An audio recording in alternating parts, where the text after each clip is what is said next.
naka-adjust siya ngayon ng 80. At actually, ang adjustment nito is from 0 to 99. Okay? So, depende na kung sa anong sabihin ng supervisor mo kung ano settings, no? Let's say, kung sabihin niyang 45, okay? Paano gagawin natin? Halimbawa, nakaganyan yan, ano? So, first is, punta muna tayo sa program. Ang normal na indicator niya is ganyan. Yan yung sinasabi ko sa inyo, yung green broken line. 4 na broken line yan. Okay? Yan ang normal niya. Maski dumaan ka dyan na walang metal, hindi yan gagalaw. Hindi yan magbabago. Ibig sabihin, wala kang metal pagka green straight line. Okay? Right. Now, punta tayo sa sensitivity. But first, program muna tayo. Okay, so yan yung sensitivity, SE. So naka-80 siya. Right? I-adjust natin, let's say, ng 45. Okay? Magbi-blink. So dito yung arrow down or arrow up. Okay? So pwede natin siya i-adjust ng 45. Okay. Right. So nandiyan na sa 45, paano siya maging permanente? Press mo ulit yung enter. So yan na yung adjustment niya. Okay. Yan po yung... So the higher na i-adjust mo ito ng mas mataas, the higher na mas sensitive siya. Okay, kahit yung pinaka-smallest na metal, detect na yan, tutunog yan. Okay? So depende sa adjustment ninyo. Okay? Depende. Yan na po sir yung minimum na sensitivity. Yan. Kasi from 0 to 99 yan. 0 to 99 ang adjustment. Okay? So depende nga. Kasi sa amin noon sa barko, pagka meron tayong tinatawag na alert level. Ano? Pag sinabi natin alert level, kagaya din dito sa military. Okay, meron tayong tinatawag na blue alert, red alert, mga ganyan. Ano? Sa shipping o sa maritime, meron din tinatawag yan. Maritime security level or in short, MARSEC level. Okay? During the time, pagka MARSEC level, ano yan kasi tatlo, MARSEC level 1, 2, and 3. Pinakamataas is 3. Okay?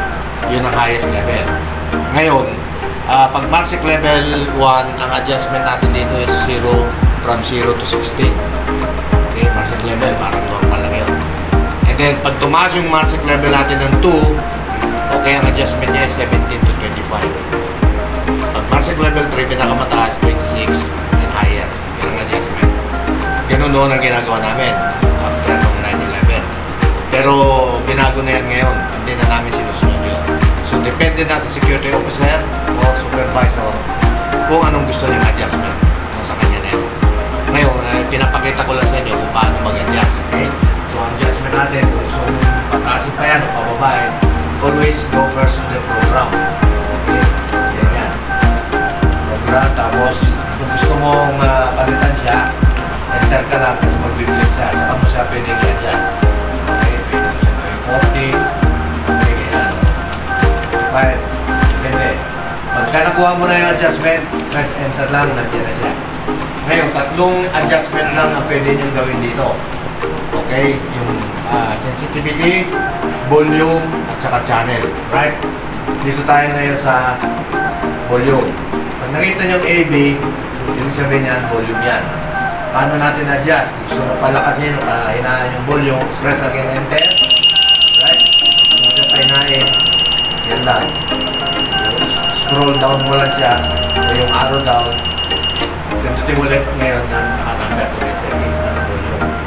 Gusto mo siya palakasin, alright, pindutin mo siya ulit, taasan mo,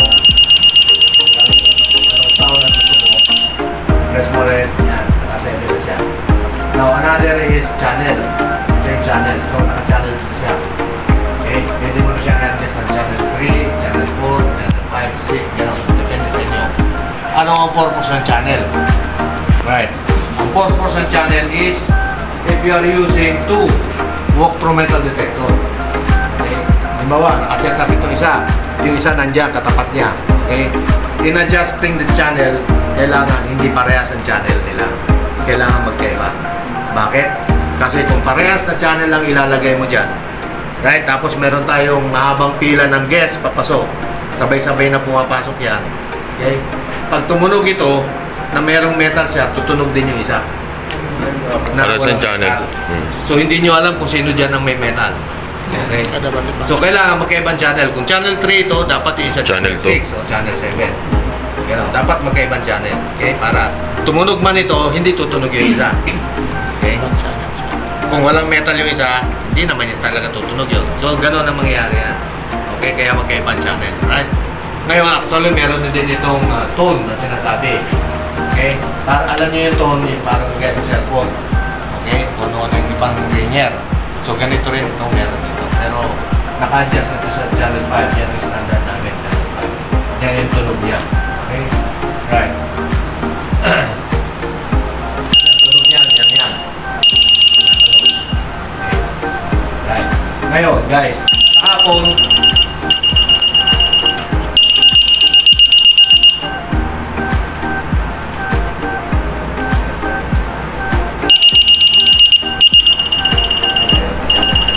lakas maningin sa labas.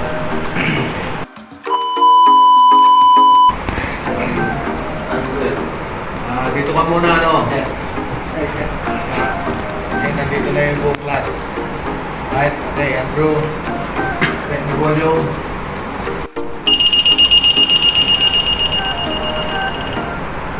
Check the sensitivity. Right.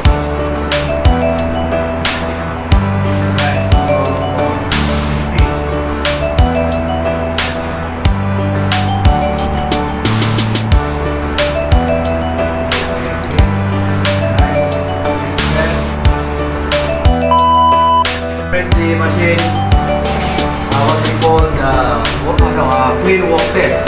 Ang tawag natin doon is clean walk test.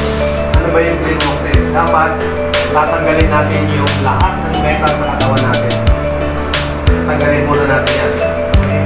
Bago, dapat saka tayo tatawid. Okay? So yung clean walk test ang tawag doon. Tanggal ng mga relo, quintas, kahit ano man. Coins, belt, and then tatawid tayo rito. Ngayon, ang pagtawid dito guys is that kailangan dito tayo galing. Ito. Okay. Bakit? Kasi dito ang gagaling yung guest na papasok sa building. Okay? Now,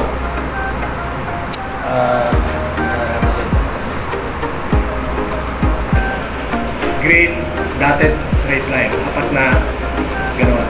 Okay? Na green line. Pag dumaan ka dyan, na wala kang metal, ibig sabihin, clear na yung katawan mo. Okay, kasi hindi na sa walang pagbabago. Kasi may monitor, dapat may magmo-monitor dyan na kasamahan mo, okay? Para habang nag-check ka, nakikita niya yun, nakikita niya yung indicator, right? So pag nakita niya yung green straight line lang yan, dotted line, ibig sabihin, clear na yung katawan mo, walang kang metal. That's the time that you're going to start your calibration using the OTP. Okay, now, put this above your head. Dito. Okay. So, tatawid ka. Ngayon, sabi natin, weakest response. So, dito tayo sa gitna. Okay. So, we need to walk at the middle of the walk-through metal detector. Okay. Yung normal walking lang. Siyempre, tutunog yan. Pag tumunog yan, merong lilitaw na red stars. Okay. At the same time, tutunog siya. Tutututut. Yan, ganun. Red star lalabas yan. Tapos babalik ka ulit, second time. Ganito pa rin.